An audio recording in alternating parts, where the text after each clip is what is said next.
네, 시청자 여러분 안녕하십니까. 신성하게 역사 이야기 아하 그렇구나 시간입니다. 제가 지난번 쇼츠 동영상에서 역대 대통령들의 사생활은 개인의 사생활이기 때문에 존중해줘야 되고 여기서 이제 얘기할 거는 아니다라고 양해를 구했는데요. 제가 오늘은 1970년도 대한민국을 뒤흔들었던 정치인들의 사생활과 관련될 수 있는 얘기를 조금만 해보려고 합니다. 1970년 3월인가 4월인가 서울 절두산 성지 한강변 에서 이제 총에 맞아서 이제 사망한 것으로 이제 발견된 정인숙 여인 사건에 대해서 얘기를 해보려고요. 그래 이제 정인숙 사건에 대해서는 워낙 많이 얘기가 나왔으니까 구체적인 거는 말씀드리지 않겠습니다.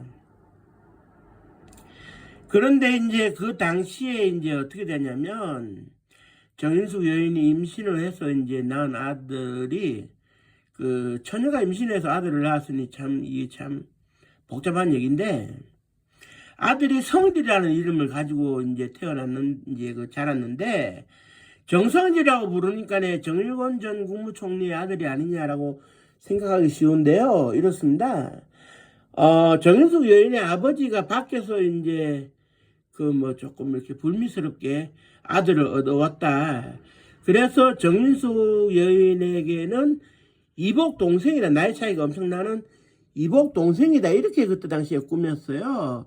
그래서 정인숙 아버지의 정씨를 물려받아가지고 정성일이가 된 건데, 일단 이렇게 봐야 될 것 같아요. 그때 당시의 상황에서는 아이 아버지가 누군지 알려지면 그 사람은 매장당하는 겁니다. 그러니까 오늘날 같은 경우에는 친자 확인 검사라는 게 있지만 그때는 그게 없었는데, 있었다 해도 아이 아버지가 누군지 몰랐어야 했어요. 만일에 박정희 대통령 아이다, 정일권 국무총리 아이다 그러면 그 사람은 매장이 되는데요. 그리고 이제 정종욱 오빠가 범행을 저질렀다, 집안의 품격을 생각해서 너의 행실이 부도덕하니 내가 총을 쏘았다, 이것도 틀린 얘기죠. 사실 정종욱 씨가 오해를 받았던 것은 세대로 살고 있던 집주인 신영경이라는 사람이 육군 중령 출신인데 제대할 때 권총을 가지고 나왔고, 이 권총을 잠시 이제 정종욱 씨가 빌려서 보관하고 있었어요. 호신용 권총으로. 그날 총성이 울렸을 때 글로브 박스, 자동차 코로나 승용차 글로브 박스에 넣어져 있던 권총은 사라졌는데, 정종욱 씨가 권총을 가지고 있음으로 해가지고 오해를 샀죠. 그러나 결과적으로 얘기하면 성일이의 아버지로 추정되는 정일권 씨의 정치 생명을 살려야 우리 집안이 살아날 수 있다는 생각하에서 자기가 쏜 걸로 거짓 진술을 하고,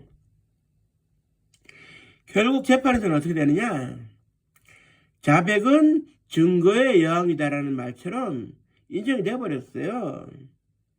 그러나 이제 아버지가 누군지도 알 수 없고, 또 이렇게 정인숙이라는 여인이 간단한 여인이 아니다라는 게 알려졌기 때문에, 왜 그러냐 하면은 정인숙 여인이 그때 소지품에서 발견된 게 회수 여건이 발견됐습니다. 회수 여건.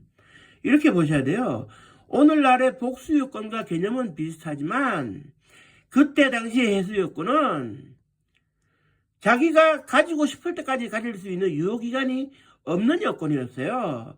대통령, 국무총리, 일부 해외에 나가는 장관들만 가질 수 있는 여건, 국회의원은 가질 수 없는 여건이었는데, 이러한 회수 여건을 정부의 공직자도 아닌 선흥각의 술집 접대원으로 근무하는 여자가 회수 여건을 가지고 있을 필요가 뭐가 있겠습니까?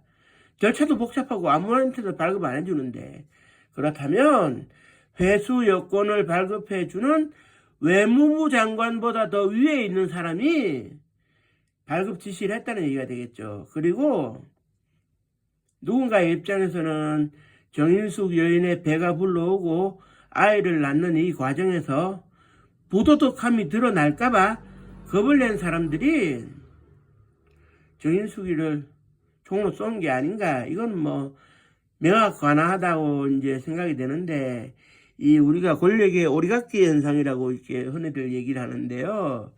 좀 이렇게 뭐랄까요, 권력이 고착화되면 돈과 여자를 갈퀴로 긁어 모은다고 해야 될까요?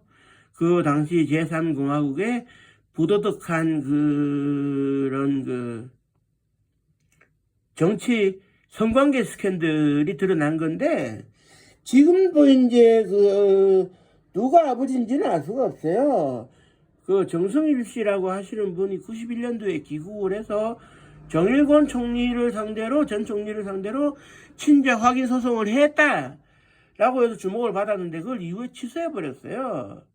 그렇기 때문에 현재로서는 아버지가 누군지 정확하게 알 수는 없지만, 아버지가 누구든 간에 부도덕함이 그대로 드러나는 이 사건에 대해 가지고 좀 씁쓸한 역사의 이면을 남기는 그런 사건이었네요. 이제라도 그 정종욱과 정인숙의 명예가 회복되기를 바라면서 총에 맞아서 숨져간 정인숙 여인은 제가 태어나기 전의 인물이라 알지도 못하지만 제 아버님 뻘 되는 나이인지라 조용히 명복을 빌어드리면서 이 방송을 마치도록 하겠습니다. 감사합니다.